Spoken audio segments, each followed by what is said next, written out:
Sometimes I grow so tired. But I know that's one thing I got to do. Ramble on. Now the time is now. Sing my song.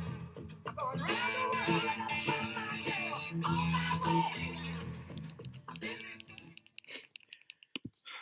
What's going on, everyone? It's your boy, Shane.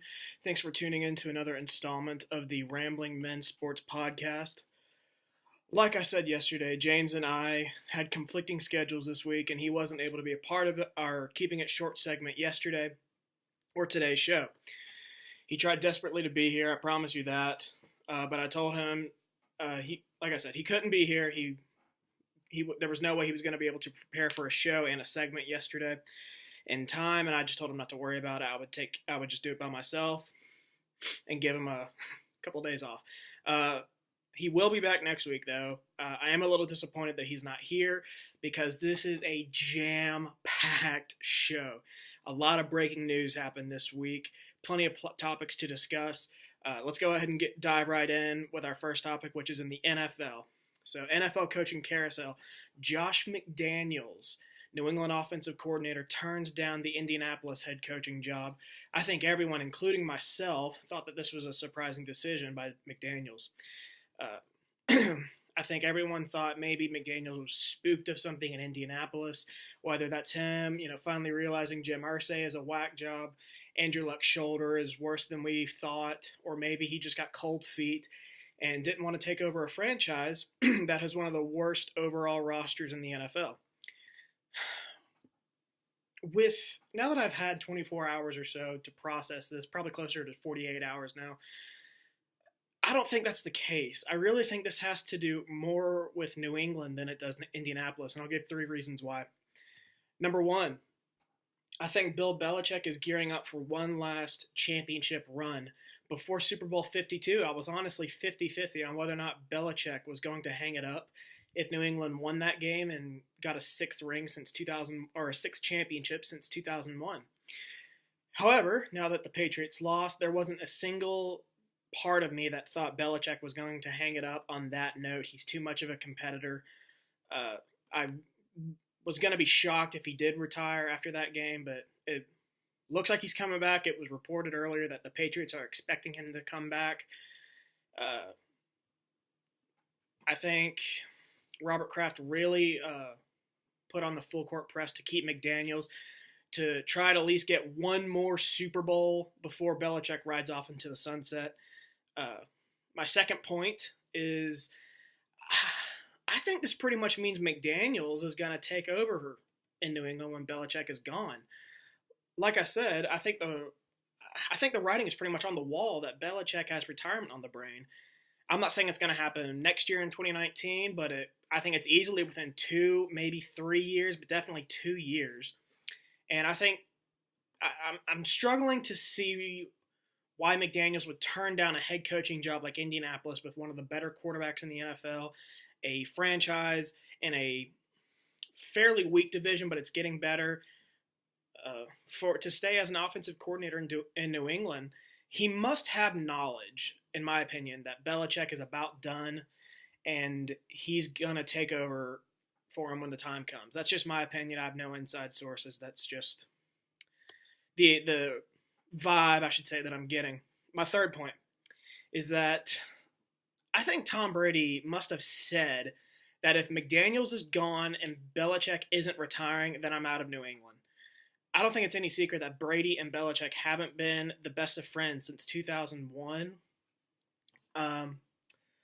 Obviously, they respect each other. They're professional about their relationship, and that's why it works, and that's why they've won so many games.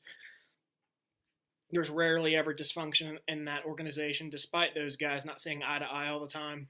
But I just have the feeling that maybe Brady gave the organization an ultimatum that if McDaniels left and Belichick was still there, that he'd just say, screw it, I'm going to retire, because he doesn't like dealing with Belichick without a guy that he likes by his side in McDaniels.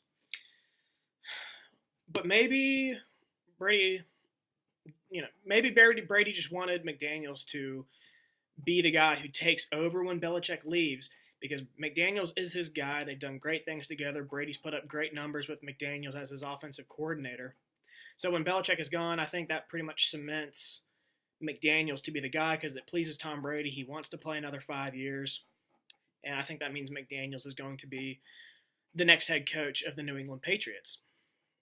There is a part of me, though, and this isn't even speculation, it's actually true, that Robert Kraft only brought McDaniels back to torpedo Indianapolis for the Deflategate scandal. I actually have a screenshot of a tweet here. Let me pull it up. From Adam Schefter that says, text from one league source, end quotes, that's Kraft putting it to the Colts again. He will forever try to explicitive that place ever since Deflategate. I assume the explicitive means he's going to try to fuck that place. But that's coming from the top. So that brings us to our first poll question. Do you think that New England Patriots owner Robert Kraft convinced Josh McDaniels to stay as the offensive coordinator just despite Indianapolis for Deflategate? And I should have mentioned before we got into this podcast that I do have James's, while James isn't here, I do have his answers to these poll questions. So right now, James says no. He thinks McDaniels chose to stay because he was told he's going to be the successor to Belichick as head coach. While I think James is 100% right, he might not know about that tweet from Adam Schefter. I know James isn't on Twitter anymore. But my answer is yes. I think definitely what James said had something to do with it. But I think absolutely 100% Robert Kraft tried to torpedo McDaniels getting that job because he loathed Indianapolis for trying to screw them for Deflategate. So, in other coaching news, Matt Patricia was officially named the head coach in Detroit. Not really surprising. Patricia has been linked to this job for the last few weeks, but Detroit couldn't make it official until New England's season was over. Now that the season is over, he's been officially named the head coach. But like I said before on this podcast, I think this is an interesting hire because I think Patricia is connected enough, being a Belichick disciple, that he can put together an incredible coaching staff around him. He has experience on both sides of the ball, coaching-wise. I think Detroit could be getting a diamond in the rough here, and that potentially worries me as a Packers fan. But we got Aaron Rodgers, so I'm not really worried about it. Our next topic, staying in the NFL. I really debated making this the lead for this podcast, but Jimmy Garoppolo and the San Francisco 49ers agreed to terms on a contract extension for 5 years, $137 million deal, worth $27.1 million per year. That makes Garoppolo the highest paid player in the NFL. The fact that San Francisco made Garoppolo the highest player in the NFL, highest paid player, I should say, in the NFL, doesn't surprise me at all. We all knew that Garoppolo was going to get paid some serious cheddar this offseason, for reasons I'll get into a little bit later. But first, I want to lecture the people that don't understand how valuable quarterbacks are in today's NFL. It happens every time one of these quarterbacks gets a big second contract worth about $20 million. I feel like people all of a sudden think they're general managers, and they say, well, he's not worth that much money. Do people realize how valuable it is to have a franchise quarterback in the NFL? When they say stuff like that, I just look at them like, are you an idiot? There is nothing more important or better in the NFL than having a franchise quarterback, except for a franchise quarterback on a rookie contract. I just want to ask people that still don't understand how this works a simple question. Who else are you going to get? I mean, you have to pay these guys what they want. If you have someone you like and is sufficient, do you really want to risk losing him for someone off the street or one of these draft picks who are about a coin flip on whether or not they're going to work out? I really don't get it. I think it's just about supply and demand. There's not a lot of great quarterbacks in the NFL, and then they're really valuable, so you got to pay them the big bucks. So, and that kind of brings me into my next point. It's about what the market dictates. and which quarterbacks are up for new contracts. And I will say this, is that these contracts do set a precedent. And organizations look at these other contracts from previous years and say, well, my quarterback is better than that, so we have to pay him more than that.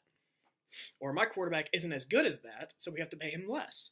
And I'm going to go through a timeline of these kind of contracts. So this kind of all started in March of 2013. Joe Flacco, who just won the Super Bowl with the Baltimore Ravens in 2012, becomes the highest paid player in the NFL, making $20.2 million a year. Like I said, that pretty much set the bar.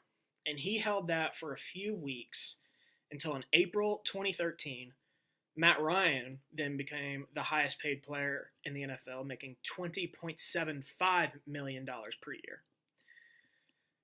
Again, Matt Ryan didn't hold that but a few weeks, and then Aaron Rodgers became the highest paid player in the NFL with his new contract that made about $22 million. So again, I think you're seeing a trend right off the bat of Flacco's representative set the bar. You need to pay this guy about $20 million.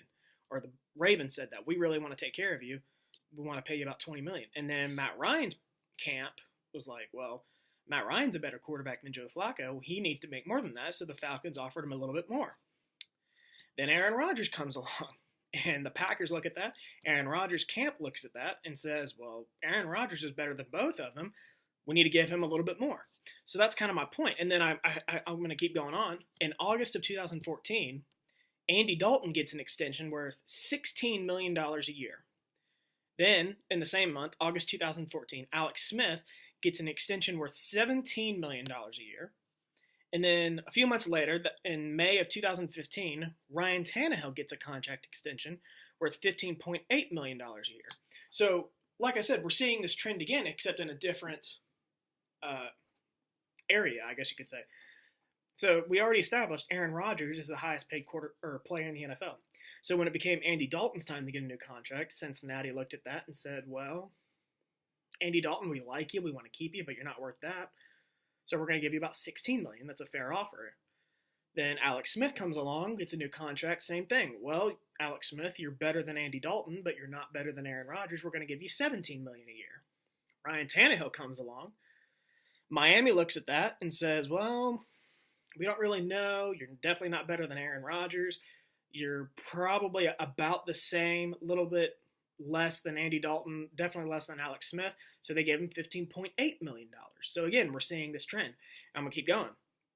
In June 2015, Cam Newton gets a contract extension worth about $20.76 million a year. June 2015, same month, Russell Wilson gets an extension worth $21.9 million a year.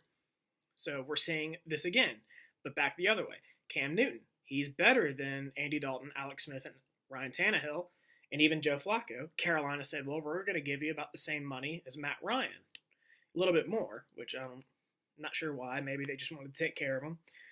Russell Wilson, I remember that debate. Russell Wilson was in talks to be the highest paid player, but I think Seattle looked at that and said, we want to take care of you. You want us a Super Bowl, but you're not worth Aaron Rodgers, so they gave him just slightly less, 21.9. And then this started up again last year. June 2017, Joe Flacco gets another extension to become the highest paid player again at 22.1, so he just barely edges Aaron Rodgers. Andrew Luck then surpasses him in June 20. Oh, I'm sorry. I'm in the year 2016, sorry. So Flacco gets his contract in 2016. Luck gets his contract in 2016. And then he surpasses Flacco and gets $23.3 million a year. Then last year, in June, Derek Carr then became the highest paid player in the NFL and made $25 million a year. He didn't hold that but a few months.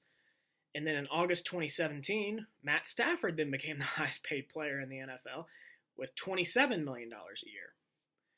And then just this week, Jimmy Garoppolo becomes the highest paid player in the NFL, making $27.1 million a year. So again, like I said, we're seeing this trend.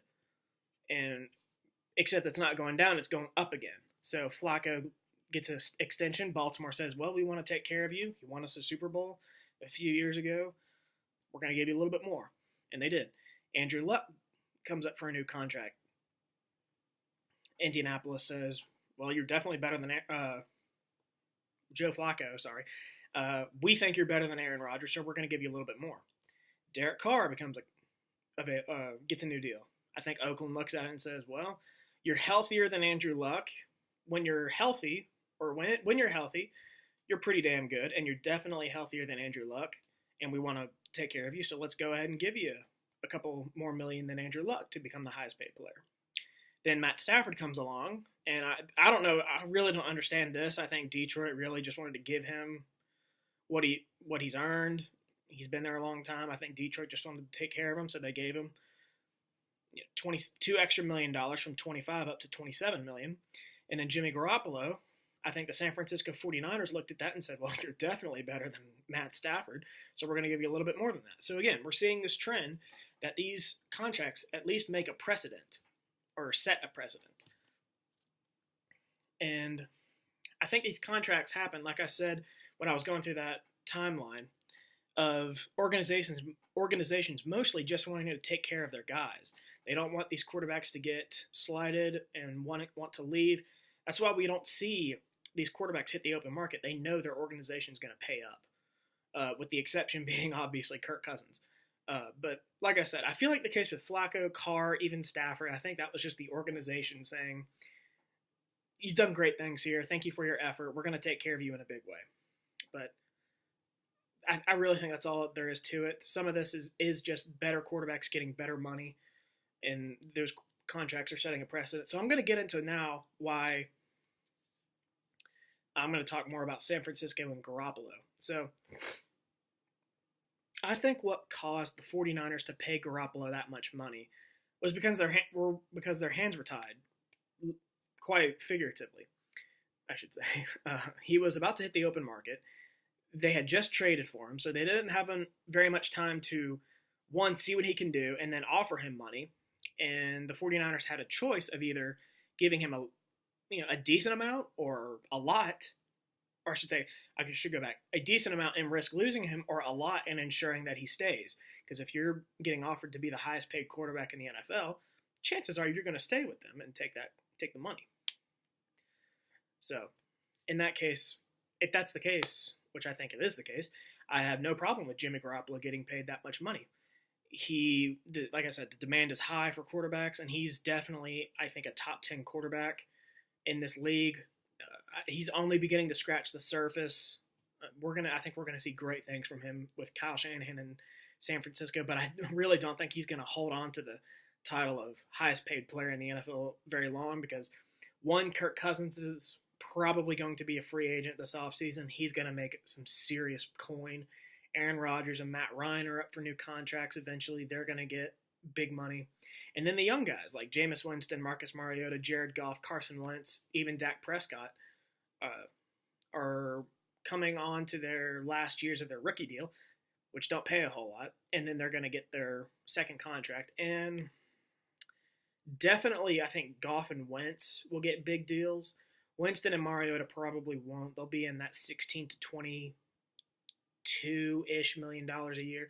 But Goff and Wentz, I think, will be the next highest paid guys after Cousins and Rodgers and Ryan. They're going to be in that $30 million a year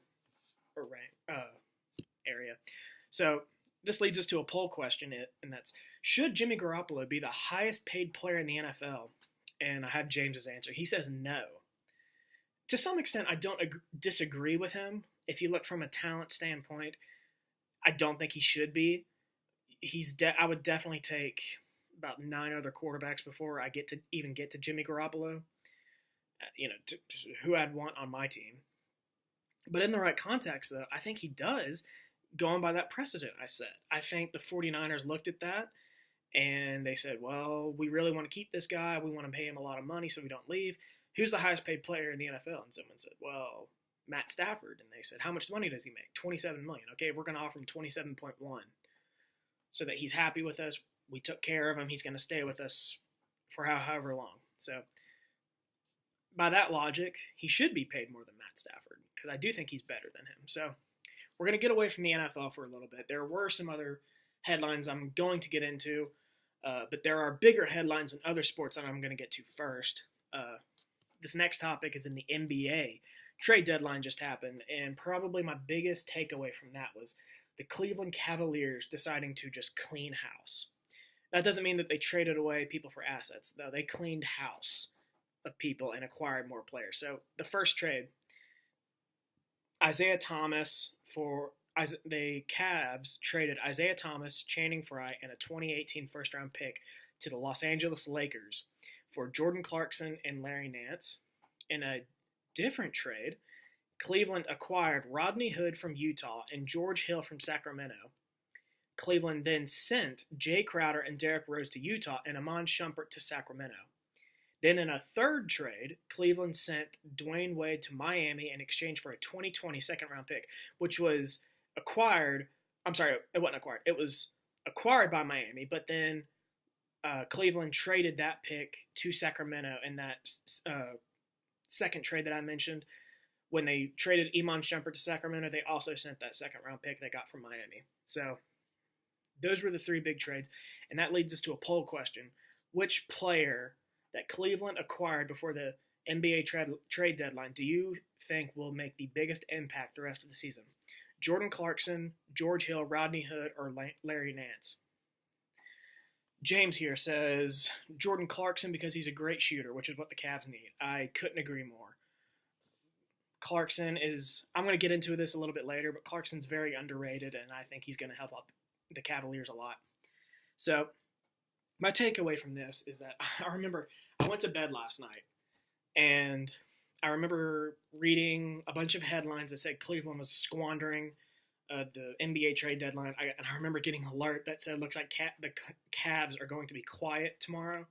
I was like, okay, well, I guess LeBron's out, and Cleveland's going to let them walk, I guess. I don't know. They're just going to squander the opportunity, like I said.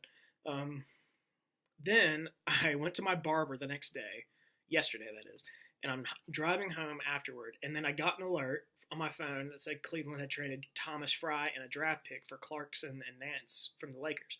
And then it kind of became a snowball effect after that, and I was like, wow, Cleveland is really trying to improve. But for the Isaiah Thomas trade, I think this was a big move. I think it's clear Isaiah Thomas was not working out in Cleveland. They were struggling, especially on the defensive end, and Isaiah Thomas was not helping with that. He's terrible defensively. So adding a guy like Clarkson to be a point guard in Cleveland, I think, is going to help a lot. I know I've heard people say that the Lakers really like Clarkson as a building block for their team. I don't know actually a whole lot about Nance, but Clarkson is exactly what Cleveland needs. He can score when needed, and he's not going to butt heads with LeBron. He's going to dish him the ball and score when he wants to. So, then that second trade, acquiring Hill makes a lot of sense. He's a veteran. I believe he's a veteran point guard. So, him and Clarkson are going to battle it out for that starting point guard spot. I'm going to give this slight edge to Hill just because he's the veteran, but then having Clarkson coming off the bench, a younger guy, is going to be huge. Or if it's the other way around, if you want a more talented Clarkson as a starter and then a veteran like George Hill coming off the bench, I think that's even better. Rodney Hood is an interesting player. He's young, he adds depth, he stretches the floor as a wing. He's not a terrific scorer. He's not a great shooter, but he averages 16 points a game. So I think he's a very good depth piece, and I doubt he's going to be a starter in Cleveland. As for the third trade, the one that involved Dwayne Wade, that doesn't really surprise me at all. He has nowhere been the same player he was, a few years ago. The only reason he was on Cleveland's roster was because he was good friends with LeBron James. Clearly, the Cavs wanted to get younger, and by trading away Wade, they were able to acquire draft picks and then buy that younger pieces. And then now, I think it's best for both teams. Wade gets to finish his career where it all began in Miami. That place is going to love him. He's not going to go anywhere after that. They're going to pay him if he wants to keep playing. And then, so bottom line, I think all of these were excellent moves by the Cavaliers. They've been struggling immensely for the last few weeks. Their roster wasn't cutting it. And the front office finally just said, we have got to get better. And I was just expecting them to make a single move, and they ended up making three, and all three of them ended up, I think, really bolstering the roster. They got younger, they got deeper. But I will say, I think losing Jay Crowder hurts a little bit. But the other names that I mentioned, let me pull it up. Isaiah Thomas, he's a big name. He wasn't doing anything in Cleveland. Channing Frye was a decent role player. He's not going to hurt that much. Jay Crowder, I do think will hurt. He's good defensively. Derrick Rose, who cares? And that's really it. That's all they sent. They didn't really give up anything. Oh, I'm sorry, Amon Shumpert. I didn't see that. He'll hurt a little bit. He's a pretty decent offensive threat. But staying in the NBA, I'm going to be switching. I'm going to stay in the Eastern Conference, but I'm going from Cleveland up to Manhattan, New York, to talk about the Knicks, where Kristaps Porzingis unfortunately tore his ACL this week, and there's even a report that he may not return until the 2020 season. Man, I'm bummed. I'm really bummed about this. It's a damn shame to hear. Porzingis is one of my favorite players in the NBA. My brother tore his ACL in high school, and seeing somebody close to me go through that really puts it in perspective how much these athletes go through with that injury. It's a tough injury to go through. I know, obviously, that from watching my brother.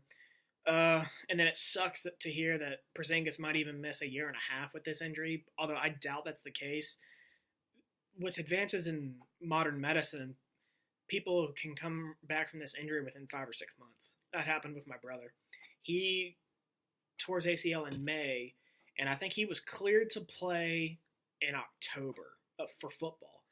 But they were already in the playoffs. It was just a few more games, and my brother just said, I'm going to sit out the rest of the year, and the coaching staff was fine with it. So he can come back in 5 to 6 months and be cleared to play.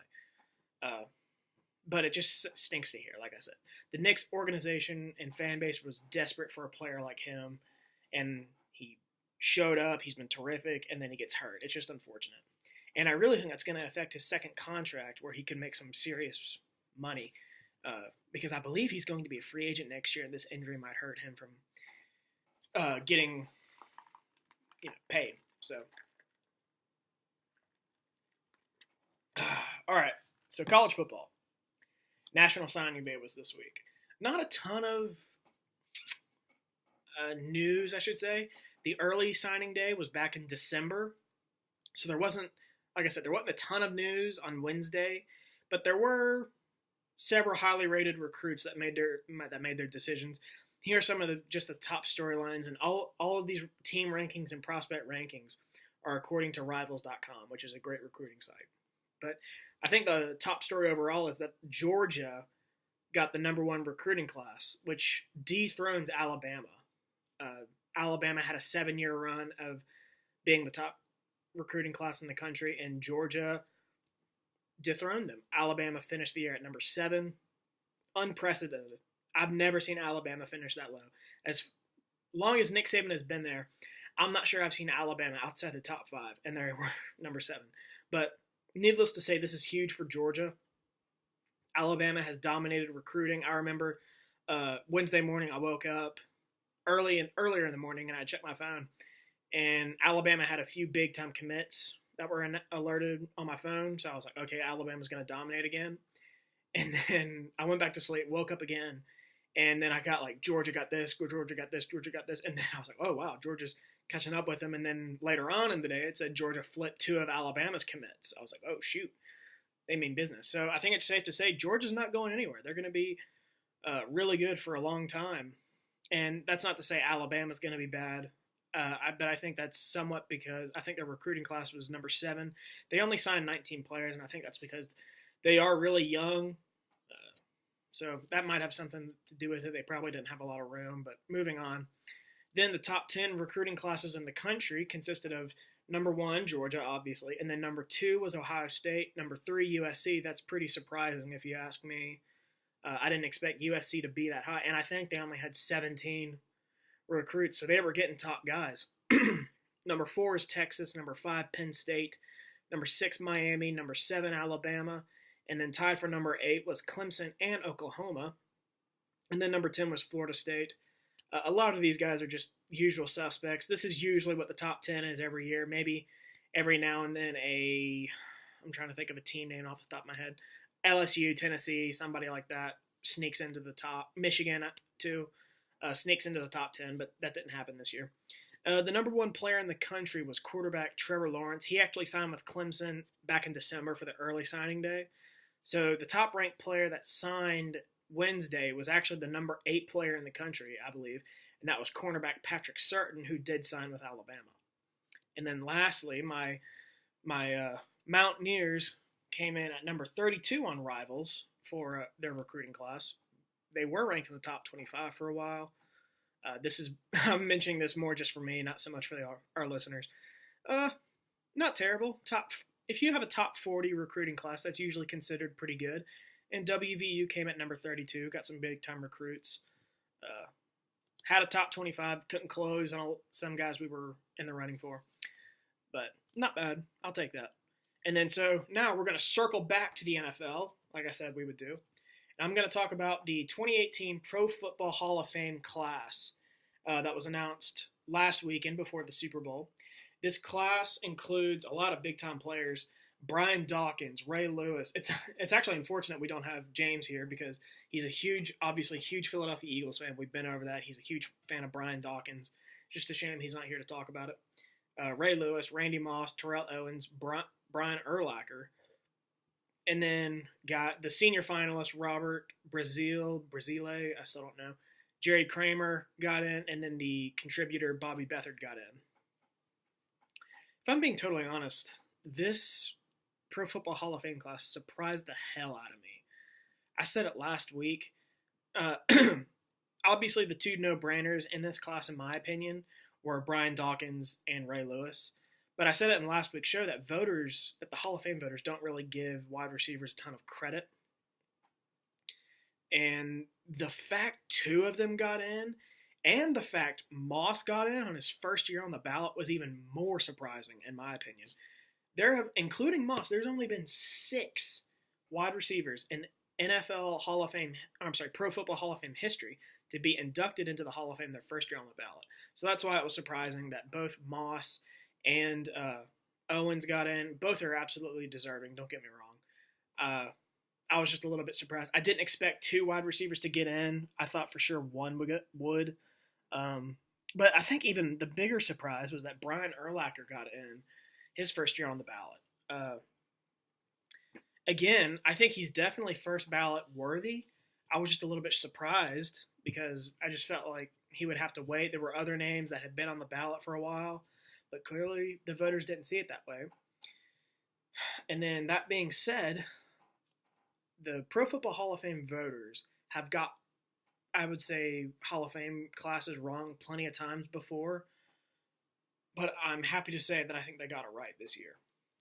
When I looked at the finalists a few weeks ago, I remember thinking to myself, almost all of these guys are first ballot Hall of Famers, in my opinion. Like Lewis, Moss, Owens, Urlacher. I looked at those guys. I said, those dudes should be in already, or 3 of them should be in this year, and they were. 1 should be in already, and that was Dawkins. And then there were other guys: John Lynch, Ty Law, Steve Hutchinson. I'm trying to think of who else. Tony Boselli, Isaac Bruce, all of those guys. I'm like, how are they not in already? So that's just my take. I'm happy the voters did the right thing, and I'm really happy they got the 2 senior finalists in, Brazile and Kramer, especially Kramer because I'm a huge Green Bay fan, and it's so awesome to see that dude get in the Hall of Fame. It's been long overdue. So that brings us to a poll question. Which player do you think is most likely to make the Pro Football Hall of Fame their first year on the ballot in 2019? Champ Bailey, Tony Gonzalez, Ed Reed, or other? James, I'm going to go with him first. James said Tony Gonzalez, and I originally thought Ed Reed for this question, but after hearing James say Gonzalez, I think I have to agree with him. I looked at his accolades. Gonzalez was a tight end and was a 14-time Pro Bowler, 6-time first-team All-Pro, 4-time second-team All-Pro, over 1,000 career receptions, over 15,000 receiving yards, and over 100 touchdowns. Easily a first ballot. That's not to say Ed Reed won't be. I've just changed my vote to Tony Gonzalez. That dude I remember him playing. He was a monster. I had no idea his stats were that good. Easily going to be in next year. I think Ed Reed has a really good chance too. Champ Bailey, I think we'll have to wait a few years. So next topic. I'm gonna get a drink of water first.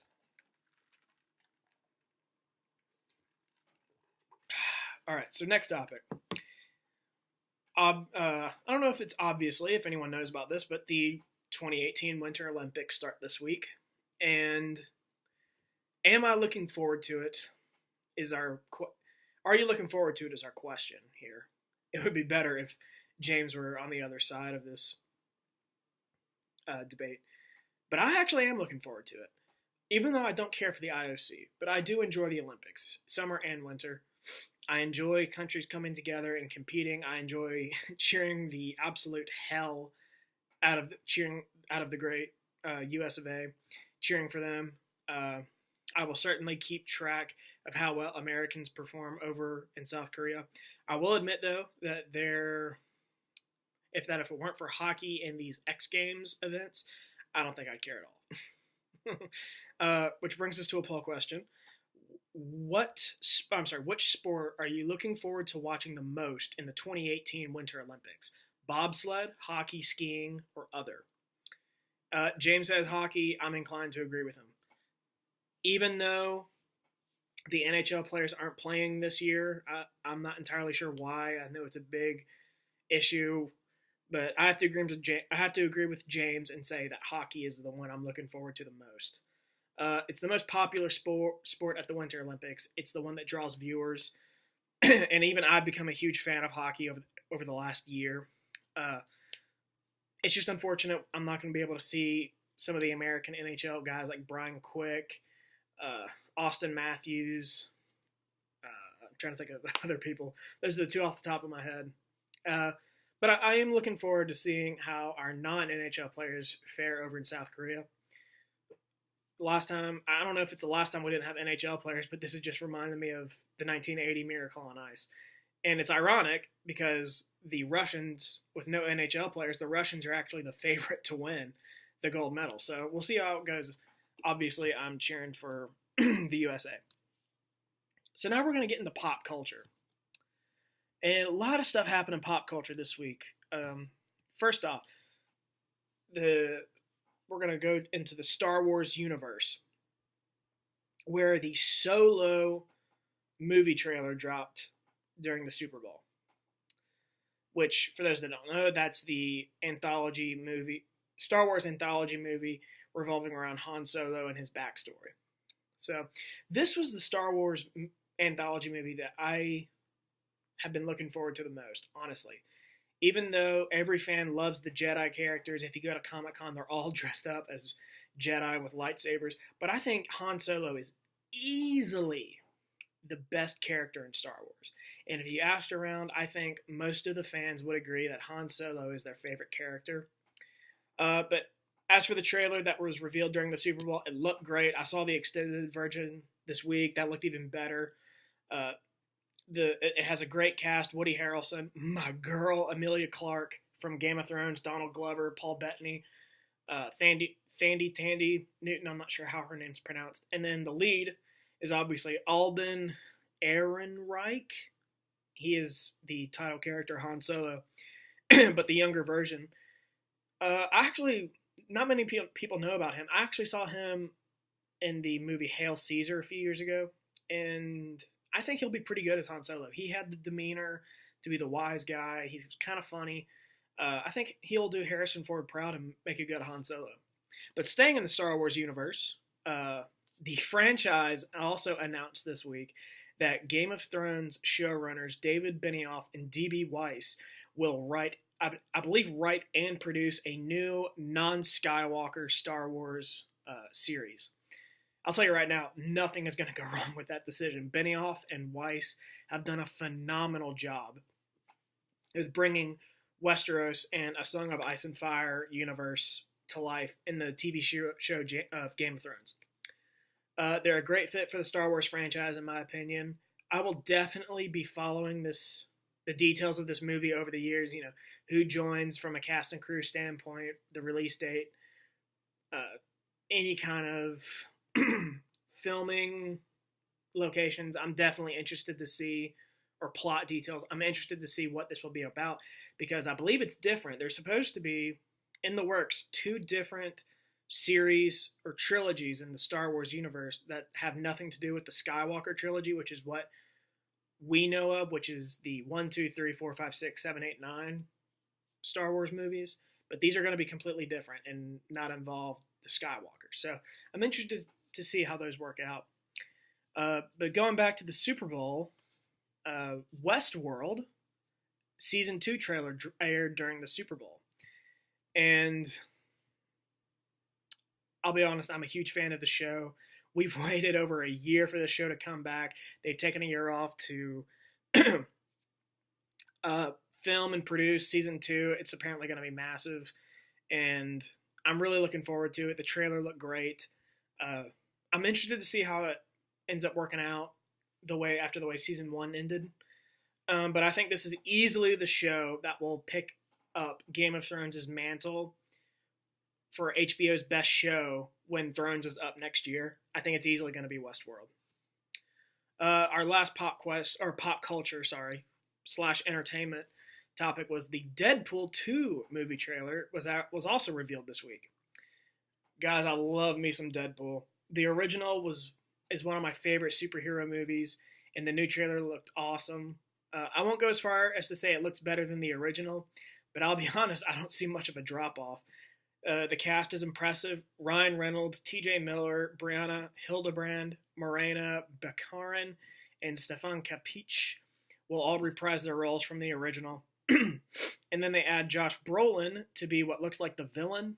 I'm looking forward to May because that's when Solo and Deadpool 2 are slated to be released, and I think they're within a week of each other. I think Deadpool is May 18th and Solo is May 25th, so excellent start to movie season. Just a few months away. So now we're going to get into, as we wrap the show up, I'm going to get into recapping last week's and Monday's poll questions. So last week's poll questions, who won the Alex Smith trade? And it's actually 50-50. 50% say Kansas City, 50% say Washington. That's a little surprising. I thought more people would vote for Kansas City. But, hey, people are giving Washington some respect. Or either they're not giving Patrick Mahomes enough respect. Where do you think Kirk Cousins will end up this offseason? We actually got a lot of activity on this one. 49% said other. I'm not sure who that other team is going to be. It's not going to be Washington. Then 41% said Denver Broncos, 7% Cleveland Browns, 3% New York Jets. Like I said, I have no idea who that 49% is voting for. Maybe Minnesota, maybe Arizona.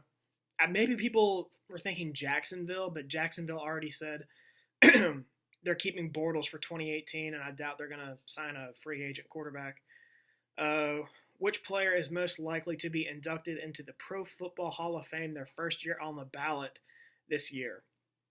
57% said Randy Moss, 43% said Ray Lewis. How funny, those are the 2 guys that got in. And then 0% voted for Steve Hutchinson, who will get in. It just wasn't his time. And Brian Urlacher, who actually did get in. So that's funny.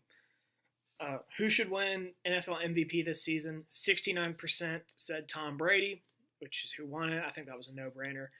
15% said Antonio Brown. I think that's just a bunch of Steelers homers voting for him. 8% Todd Gurley. I actually understand that. Todd Gurley had a terrific year. I think he had a much better year than what Antonio Brown put up. And then 8% said other. I don't know who they're voting for. Those were the three finalists, I guess you could say. Maybe the 8% was voting for Carson Wentz. Who knows? But which team do you think will win Super Bowl 52? This is awesome. I wish James were here for this. I remember sending him a screenshot of this before the Super Bowl, but we actually had 100% of the voters vote for the New England Patriots, 0% for Philadelphia. I screenshot that and sent it to James, and he responded, "Love it." So that's funny. I wish James were here for it. As for our special Super Bowl show Monday, these are the poll questions from that. Should the day after the Super Bowl be a national holiday? 67% said yes, 33% no. Not really surprising. 2/3 of the people think it should be a holiday, that's not really that surprising. Maybe a little bit low, in my opinion. Do you think Philadelphia's win over New England was a historic Super Bowl upset? 87% said no, 13% said yes. Yeah, I'm with them. That's not surprising. That game really wasn't that. It wasn't that historic of an upset. Who do you think is the reason why Philadelphia won the Super Bowl? And this was actually what I expected. It was essentially a tie. 45% said Doug Peterson, 44% said Nick Foles, 11% Zach Ertz, and then 0% Brandon Graham. Come on, Brandon Graham. Need more respect than that. He had the biggest play of the game, pretty much. Did Bill Belichick make a mistake benching Malcolm Butler? We had a lot of activity on this one. 87% said yes, 13% said no, but we had close to 40 votes, so that got a lot of attention. But not surprising. Malcolm Butler definitely would have made a difference in that game, in my opinion, and I think Belichick let his pride. Depending on, we still don't know all the details of why he was benched, but I think Belichick definitely let his pride get in the way. And then lastly, after his performance during Philadelphia's postseason run, do you think Nick Foles is going to be traded this offseason? 89% said yes, 11% said no. Not really surprising. I'm a little bit surprised that I guess the number of yeses was that high. I thought people would be more on the Foles should stay in Philadelphia train. So that brings me to our last topic here, which is my final thoughts, which doesn't really have anything to do with sports. It's more just about this podcast, and I'm not going to get too heartfelt about this, but we're a month into this podcast, and I just want to say that everyone who's been listening has been fantastic so far. Y'all have been great following me and James along on this journey. You guys have been excellent. I remember when James actually approached me in December and basically gave me the idea for this. He said we should start our own sports website to, just have discussions, talk shit with other people, who knows. And I responded, well, dude, if we're going to do that, we might as well just start our own podcast. That would be a hell of a lot easier. And then he was like, I like that better. And then the ideas took off from there. And I don't think either of us expected to get such a great response from you guys as we have. Like I said, you guys have been terrific. If James were here, I think he'd be saying the exact same thing as me. I did the math. We're averaging about 41 views per video on YouTube. We have well over 40 likes on our Facebook page, maybe close to 50. That's fun. Don't get me wrong, that's far from great, let alone good. But I think that has far exceeded my expectations of the response from you guys. We have all sorts of people bugging us to be on the podcast as a guest, wanting to talk about all sorts of stuff. I just had like I said, I've said before on this podcast, in December, I went to my best friend's wedding, and I was one of his groomsmen, and one of the other groomsmen was his cousin, and he actually just DM'd me on Instagram and asked me to be a guest on this podcast. So, like I said, we're getting a terrific response from you guys. I just hope you guys have enjoyed listening to James and I rant about sports for the last month, as we've enjoyed putting a weekly show together for you guys. We have plenty of ideas for the future of this show, and we are always taking suggestions. Feel free to get in touch with me. Thank you again. It's been a fun month. We're looking forward to what's in store. So, no, I'm not crying, by the way. I kind of have a runny nose. But anyway, well, I think that's pretty much it for this podcast. It's been an extremely busy week. Like I said, James will be back next week. When it's just me here, I think it's incredibly depressing and boring. And I think it's better when both of us are here. I definitely want him back as soon as possible. I hate doing this by myself. I think I sound terrible. I think I look terrible in front of the camera. But when it's both of us, it takes the edge off a whole lot more. So we're looking forward to next week. Looking forward to what news breaks over the next few days. be sure to stay tuned. Have a great weekend.